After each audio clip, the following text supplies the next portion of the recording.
श्री कृष्ण की कथा भाग 1। जन्म का रहस्य। चारों ओर अत्याचार, अधर्म और भय का साम्राज्य था। मथुरा नगरी कांप रही थी कंस के आतंक से। वह राजा था, पर एक राक्षसी प्रवृत्ति वाला। उसकी बहन देवकी का विवाह जब वसुदेव से हुआ, तो आकाशवाणी ने भविष्यवाणी की, देवकी की 8वीं संतान कंस का विनाश करेगी। यह सुनते ही कंस का चेहरा पीला पड़ गया।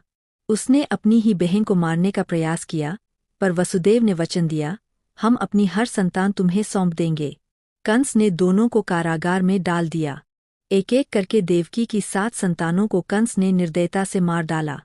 हर बार वसुदेव की आंखों में आंसू, पर मन में विश्वास, कोई चमत्कार अवश्य होगा। फिर आई वो रात। घोर अंधकार, बिजली की चमक, वर्षा का गर्जन और कारागार में जन्म हुआ भगवान श्री कृष्ण का।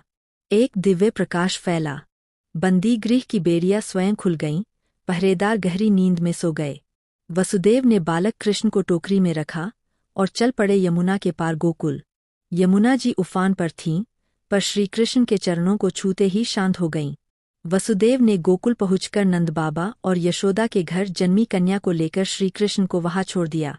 सवेरे कंस को जब खबर मिली कि 8वीं संतान कन्या है, तो वह क्रोधित होकर उसे भी पत्थर पर पटकने चला। पर वह कन्या हाथ से छूटते ही आकाश में उड़ गई और दिव्य रूप में प्रकट हुई। हे मूर्ख, तेरा काल कहीं और जन्म ले चुका है। कंस डर गया, पर अब वह जान गया कि उसका विनाश निश्चित है। और गोकुल में एक नया सूरज उगा था। यशोदा की गोद में मुस्कुराते हुए बालक श्रीकृष्ण ने संसार में धर्म की स्थापना की यात्रा आरंभ की थी। अगला भाग जल्द आ रहा है।